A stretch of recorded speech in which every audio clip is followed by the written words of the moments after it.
chance to get ahead. Our time to learn English. Our chance to get ahead. Our chance to get ahead. Our chance to get ahead.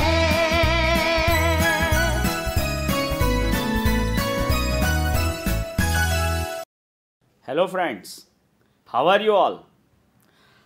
English લર્નિંગના નવા પ્રકારના ક્લાસરૂમમાં તમને મજા તો આવતી જ હશે કેમ? I also hope so. Friends, today we will learn a rhyme. Now open your textbook and please turn on page number 23.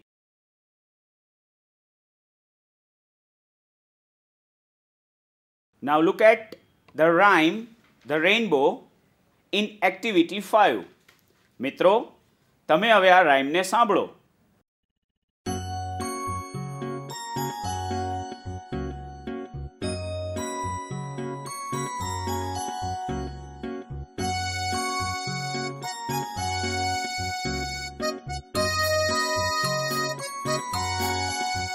Boats sail on the rivers and ships sail on the seas, but the clouds that sail across the sky are prettier than these.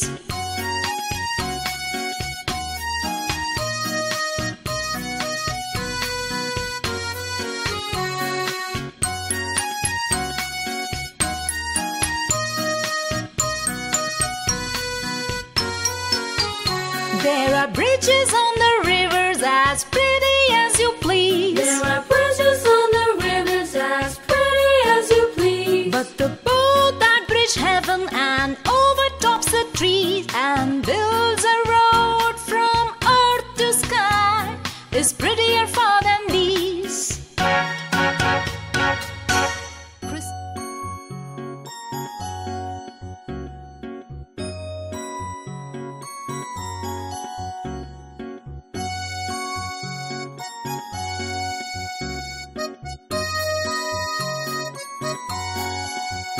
Boats sail on the rivers and ships sail on the seas, but the clouds that sail across the sky are prettier than these.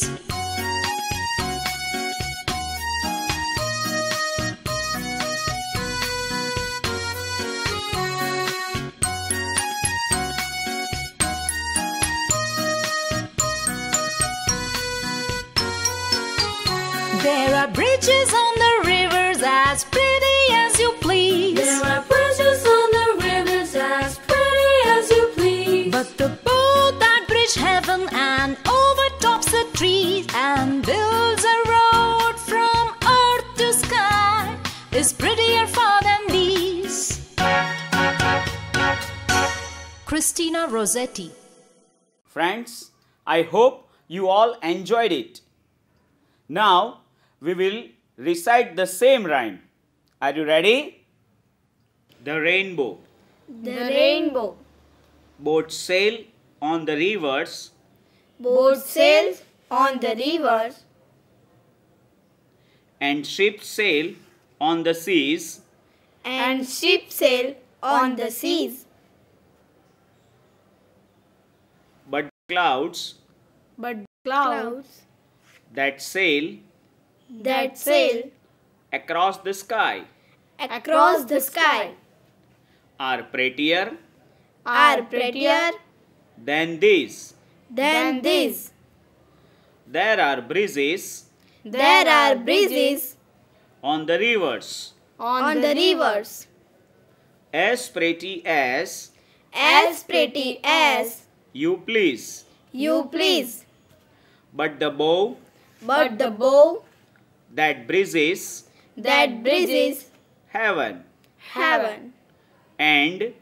and overtops the trees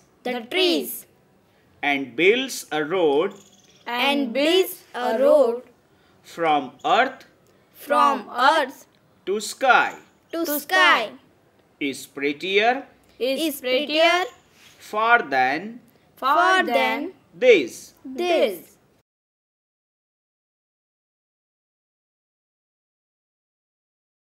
Read the following rhyme. The rainbow. Boat sails on the rivers, and ships sail on the seas, but clouds that sail across the sky are prettier than this. Explanation: we all know that boats are found sailing on the rivers while ships sail on the sea. Both looks beautiful, but the clouds that sail across the sky look even more beautiful. There are bridges on the rivers, as pretty as you please, but the boat that bridges heaven and overtops the trees and builds a road from earth to sky is prettier far than this. The bridges that man builds on the river are pretty, but the rainbow, the natural bridge which joins the sky and earth overtopping the trees, is prettier than man-made bridges. Hence, through this poem, poetess convey the message that natural elements are more beautiful than man-made elements. Friends, have you seen the rainbow? Rainbow. Meghdhanush. Now please look at the screen and tell me how many colors are there in the rainbow?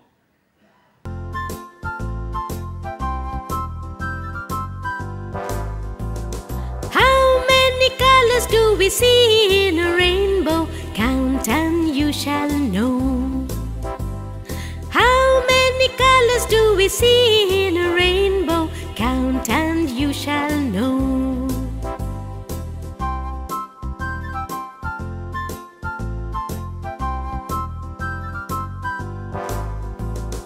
Violet, indigo, blue and green, yellow, orange, red.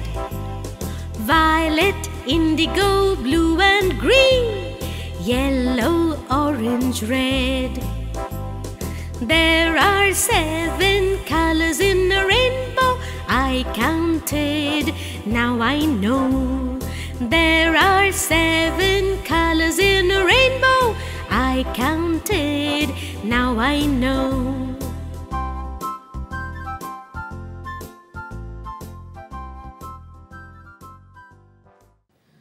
Let's count. Yes, 1, 2, 3, 4, 5, 6, and 7. Friends, to remember all these colors, we have to remember Vibgyor. Here, V stands for violet. I stands for indigo. B stands for blue. G stands for green. Y stands for yellow. O stands for orange. R stands for red. મિત્રો, રાઇમમાં મજા આવી ને? તમને ઉખાણામાં પણ એટલી જ મજા આવતી હશે, કેમ? મારી પાસે તમારા માટે 2 ઉખાણા છે. ધ્યાનથી સાંભળજો. I am big in size. My color is green. But I am red from inside. People eat me in summer. I am very sweet. Tell me, who am I? I am big in size. My color is green. But I am red from inside. People eat me in summer. I am very sweet. Tell me, who am I?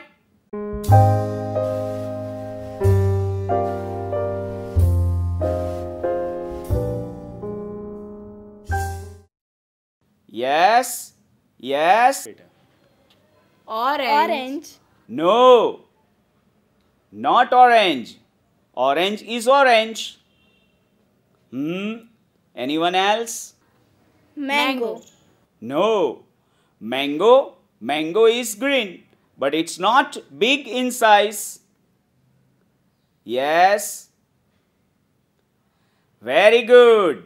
It's a watermelon.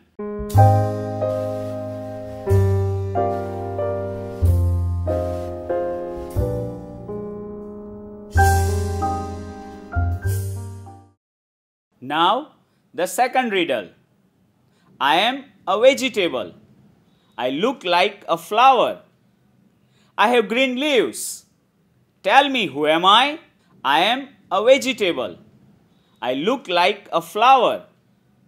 I have green leaves. Tell me, who am I?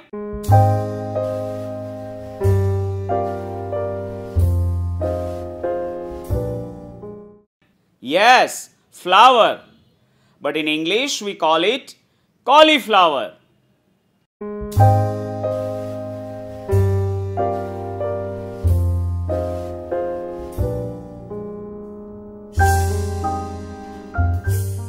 We will meet in our next class.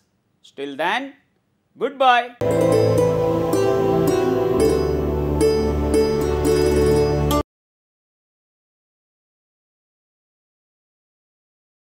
નમસ્કાર બાળ દોસ્તો. ચલો બાળકો, આજે હું તમને એક પ્રશ્નથી અભ્યાસની શરૂઆત કરીએ. અવિભાજ્ય અવયવ કોને કહેવાય તમને ખબર છે?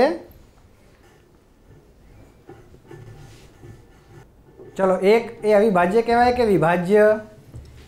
અવિભાજ્ય. ના, વિશેષ. હા, એક શું કહેવાય? વિશિષ્ટ. બે, આપણે આગળના અંકમાં જોઈ ગયા ને અવિભાજ્ય સંખ્યાઓ કોને કહેવાય અને વિભાજ્ય સંખ્યાઓ કોને કહેવાય.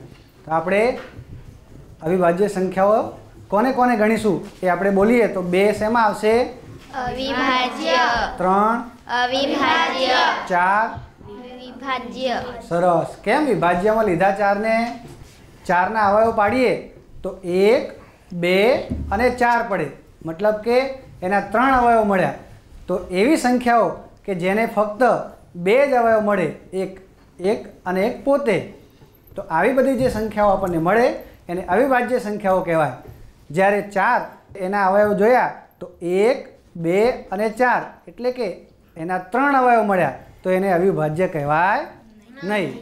અહીંયા સ્ક્રીન ઉપર તમને જે તમે બધા સંખ્યાઓ બોલ્યા એ બધી સંખ્યાઓ અંદર આપી છે કે જે અવિભાજ્ય છે. તો આ ઉપરોક્ત સંખ્યાઓ એના ફક્ત બે જ અવયવ છે, એક અવયવ એક અને બીજો અવયવ સંખ્યા પોતે. તો આવી બધી જે સંખ્યાઓ આપણને મળી એને અવિભાજ્ય સંખ્યાઓ કહેવાય છે. તો આપણે કોઈ પણ સંખ્યાના આવા અવિભાજ્ય અવયવ કેવી રીતના પાડી શકાય એ આપણે જોઈશું. તમને એક ઉદાહરણ આપ્યું છે કે 36ના અવયવો. તો 36 એ કોના કોના ઘડિયામાં આવે કોઈ કહી શકશે? બોલો બેટા. 6 6 36. સરસ, વેરી ગુડ. 6 ગુણ્યા 6 36. આવા બીજા ભાગ કોઈને ફાવશે? કોણ પાડી બતાવશે? બોલો બેટા. 18 દુ 36. Very good. ત્યાર પછી? સરસ, વેરી ગુડ. 4 નવા 36. તો આવા 36ના અલગ અલગ રીતે ઘણા બધા ભાગ પડે. હવે જે ભાગ પાડ્યા એમાં આપણે એના અવિભાજ્ય અવયવ ના મળે ત્યાં સુધી આ ભાગ પાડવાની પ્રક્રિયા ચાલુ રાખીએ તો એના આપણને અવિભાજ્ય અવયવ મળશે. સ્ક્રીન ઉપર આપણે જોઈશું તો 36ના અહીંયા સૌથી પહેલાં 2 ગુણ્યા 18 એવા અવયવ પાડ્યા છે. એમાં 2 એ તો અવિભાજ્ય સંખ્યા છે, પરંતુ 18 એ કેવી સંખ્યા છે? વિભાજ્ય. તો એના ભાગ હજુ પડશે. એટલે 18ના 2 ભાગ પાડીએ તો 6 તેરી 18 પડે, 2 નવા 18 પડે. તો આપણે અહીંયા સ્ક્રીન ઉપર શું લખ્યું છે? 2 નવા 18. હજુ પણ એમાં 9ના આપણે ભાગ પડશે. 9ના કયા કયા ભાગ પડશે? 3 તેરી 9. તો આપણે 9ના પણ ભાગ પાડ્યા છે 3 ગુણ્યા 3. એ આપણને ભાગ પાડતા પાડતા છેલ્લે શું જવાબ મળ્યો? 2 ગુણ્યા 2 ગુણ્યા 3 ગુણ્યા 3. હા, હવે આગળ ભાગ પડશે નહીં પડે, કારણ કે છેલ્લે જવાબ મળ્યો એમાં 2 જ આંકડા છે, 2 અને 3, એ સિવાય બીજો અંક છે નહીં, અને એ તો અવિભાજ્ય છે, તો હવે આગળ ભાગ પડતો નથી. આવી રીતે 36ના બીજી રીતે ભાગ પાડીએ આપણે સ્ક્રીન ઉપર નિહાળીશું. 36 બરાબર શું લખ્યું છે? 3 ગુણ્યા 12. હવે એમાં 3 તો અવિભાજ્ય સંખ્યા મળી, એના ભાગ પડશે નહીં, પરંતુ 12ના ભાગ પડશે. 12ના ભાગ કેવા લખ્યા છે? 2 ગુણ્યા 6. ચલો 3, 2 અને 6 મળ્યા, એમાં કોઈના ભાગ પડી શકશે આગળ? કોના ભાગ પડશે? 6. Very good. 6ના શું ભાગ પાડી શકાય? 3 ગુણ્યા 2. તો આપણને 3 ગુણ્યા 2, 3 ગુણ્યા 2 એવા જે અવયવ મળ્યા એને આપણે વ્યવસ્થિત લખવા હોય તો કે નાની નાની જે સંખ્યા હતી, નાના અવયવ, એને આપણે પહેલાં લખીએ. એ 2 વખત આવે છે, એને શરૂઆતમાં લખીએ અને ત્યારબાદ 3 લખીએ તો 2 ગુણ્યા 2 ગુણ્યા 3 ગુણ્યા 3. સરસ. તો હવે 36ને ત્રીજી રીતે આપણે કેવી રીતના ભાગ પડાય એ જોઈશું. તો 36 બરાબર 4 ગુણ્યા 9 લખ્યા છે, એમાં 4નાય ભાગ પડશે અને 9નાય પડશે. 4ના ભાગ કેવા કેવા પડશે? 2 ગુણ્યા 2 અને 9ના ભાગ 3 ગુણ્યા 3. તો આ 36ને ત્રીજી રીતે ભાગ પાડીએ તો જવાબ છેલ્લે શું મળ્યો? 2 ગુણ્યા 2 ગુણ્યા 3 ગુણ્યા 3. 36ના આપણે 2 ગુણ્યા 18 ભાગ પાડ્યા, 3 ગુણ્યા 12 ભાગ પાડ્યા અને 4 ગુણ્યા 9 એવી રીતના પણ 36ના ભાગ પાડ્યા. હવે ચોથી રીતે ભાગ પાડશું કે 36 બરાબર 6 ગુણ્યા 6 પણ લખી શકાય. હવે આ 6ના જો આપણે અવયવ પાડીએ તો 2 ગુણ્યા 3 અને બીજા 6ના પાડીએ તો એના પણ 2 ગુણ્યા 3. તો છેલ્લે આપણને જવાબ 2 ગુણ્યા 2 ગુણ્યા 3 ગુણ્યા 3 એમ મળશે. 4 અલગ અલગ રીતે 36ના અવયવ પાડ્યા તો ચારેયમાં છેલ્લે જવાબ સરખો છે કે અલગ અલગ? સરખો જ છે. જવાબમાં આપણને શું મળ્યું હતું? 2 ગુણ્યા 2 ગુણ્યા 3 ગુણ્યા 3. તો જવાબમાં આપણને જે છેલ્લે અવિભાજ્ય અવયવ મળ્યા એનાથી આગળ વધી શકાય એમ નથી. જે આપણે જવાબ મળ્યો એમાં 2 અને 3 અંક મળ્યા, જે અવિભાજ્ય સંખ્યાઓ છે. 36ના ઉપરના બધા જ અવયવમાં છેલ્લે આપણને એક જ સ્વરૂપ 2 ગુણ્યા 2 ગુણ્યા 3 ગુણ્યા 3 મળે છે. આ અવયવમાં ફક્ત 2 અને 3 એ જ અવયવો છે, અને જે 2 અવયવ છે એ અવિભાજ્ય સંખ્યા છે. એટલે કોઈ સંખ્યાના આ પ્રકારના અવયવો એ અવિભાજ્ય અવયવ કહેવાય છે. ચલો હવે આપણે જે અવિભાજ્ય અવયવ પાડવાની આ રીત છે એ અવિભાજ્ય અવયવ પાડતા પાડતા એક વૃક્ષની રચના થાય છે. વૃક્ષમાં આપણે શું હોય? ડાળખીઓ હોય, ડાળખીઓમાંથી પાછી બીજી ડાળખી ફૂટતી હોય. તો આવી રીતના અવયવમાં પણ આપણે એના નાનું નાનું સ્વરૂપ કરતા જઈએ તો એનું એક વૃક્ષ બનશે, જેને અવયવ વૃક્ષ તરીકે ઓળખાય છે. આ અવયવ વૃક્ષ માટે આપણે 54નું અવયવ વૃક્ષ જોઈશું. તો 54ના 2 ભાગ પાડ્યા છે. કયા કયા 2 ભાગ લખ્યા છે? 9 ગુણ્યા 6. આપણે ગુણાકારની નિશાની નથી પણ સમજી જવાનું. 54ના આ સિવાય 27 ગુણ્યા 2 અથવા તો 18 ગુણ્યા 3 એવા પણ ભાગ લઈ શકાય. પણ અહીંયા આપણે 9 ગુણ્યા 6 લખ્યા છે. હવે 9 અને 6 એ વિભાજ્ય સંખ્યાઓ છે, એના હજુ પણ ભાગ પડશે. તો 9ના કયા કયા ભાગ પડી શકશે? 3 અને 9. વાહ, વેરી ગુડ. 3 તેરે 9. તો આપણે 9ના 2 ભાગ પાડ્યા તો 3 અને 3 એમ મળ્યા. તો આ જે 54ની 2 ડાળખી 9 અને 6 હતી, હજુ એની પેટા ડાળખી એમ કરતાં કરતાં વૃક્ષ વિસ્તરે છે. બીજી બાજુ આપણે બીજી ડાળખીની વાત કરીએ તો 6 છે, એના પણ 2 ભાગ પડશે. કોઈ કહી શકશે? બોલો બટા. 3 2 6. વાહ, વેરી ગુડ. 3 2 6. તો આપણે 2 અને 3 લખી શકીએ. તો આપણને શું મળ્યું કે છેલ્લે 3 3 2 અને 3 આવા અવયવ મળ્યા. શું હજુ ડાળખીઓ આગળ ફાલશે? કારણ કે આગળ ભાગ પડતા નથી. એટલે કે અવિભાજ્ય સંખ્યા આવશે ત્યાં આપણે આગળ વધી શકીશું નહીં, કારણ કે તેનાથી આગળ આપણે ભાગ પાડી શકાતા નથી. હવે આપણે અવિભાજ્ય અવયવ પાડવાની ભાગાકારની રીત જોઈએ. અહીંયા 180 લખ્યા છે. હવે આપણે જે ડાબી બાજુ છે ત્યાં આગળ અવિભાજ્ય સંખ્યાઓ આવશે. અવિભાજ્ય સંખ્યાઓ સૌથી નાનીથી કરીને મોટી સંખ્યાઓ તરફ જવાનું. તો અવિભાજ્ય સંખ્યાઓમાં સૌથી નાની સંખ્યા કઈ હતી? બોલો ભાઈ. 2. ખૂબ સરસ. તો આપણે વિચારવાનું કે 180 ને 2 વડે ભાગ ચાલશે? હા કે ના?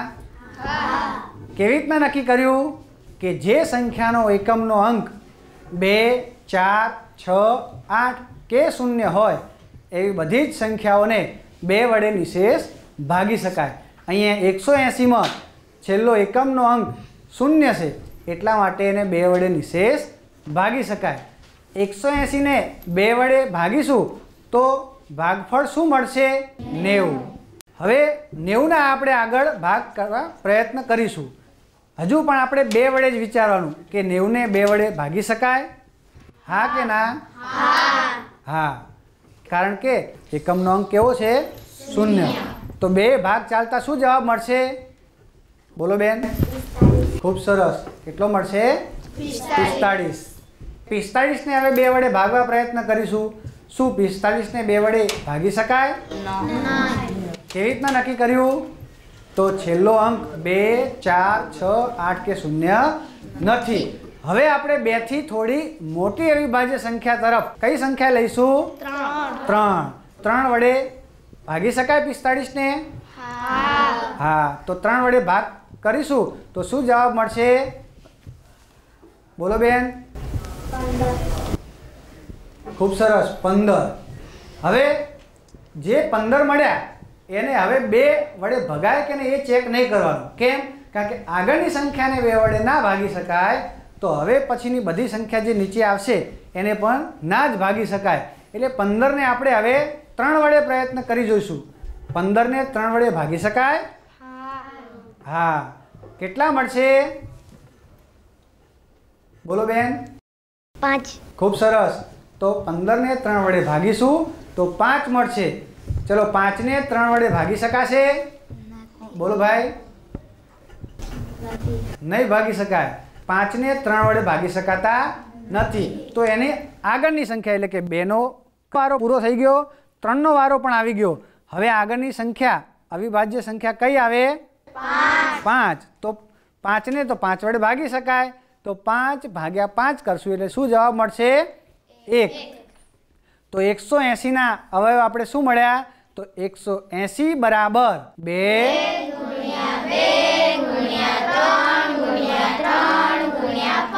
ખૂબ સરસ.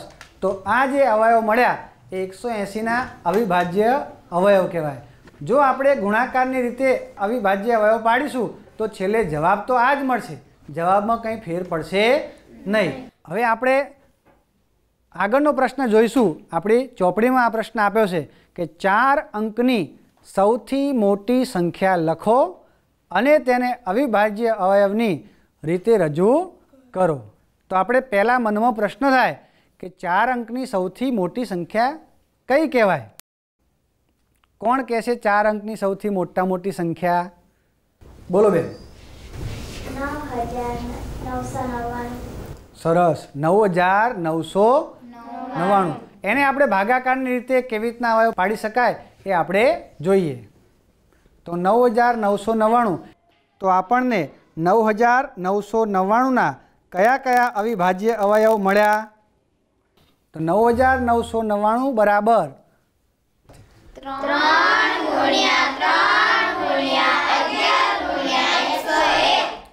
ખૂબ સરસ. આજે આપણે અવિભાજ્ય અવયવ વિશે શીખ્યા. મજા આવી બાળ દોસ્તો?